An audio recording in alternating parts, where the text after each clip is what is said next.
Learning to trust your intuition can be a very confusing, scary thing at times, especially if you're used to your intuition um, pointing out things about people you think highly of, you think you're friends, you think you love them, always showing you negative things. You know, you will do a lot to convince yourself, oh, I'm just crazy. There's none. How could I know that? I'm just going to ignore that. Um, and you do that for so many years, uh, you really start selling yourself short and throw yourself into just a spiral of chaos and confusion. The reason I'm saying any of this is it's been exactly 1 year since I had a deep intuitive nudge to cut ties with these people uh, I thought were my friends. I'd been co-hosting a podcast for pretty much a year, um, and yeah, this time last year, I had been I started getting this intuitive nudge that hey, these people aren't your friends. You became a butt of a joke. There's some other deeper, darker stuff going on behind the scenes, right?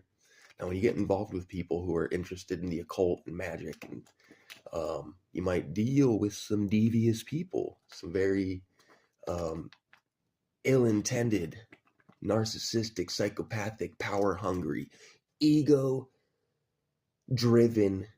scumbags, right? And that's what happened. Um, so you don't just invest a year plus of your time into a project which you're extremely passionate about, grateful to be a part of.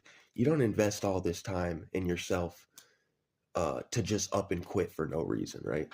And this was a very confusing, hard thing for me too, because like I said, I felt like I'd finally met some people who I could share my similar niche interests with, and we had a lot of great conversations. I feel, um,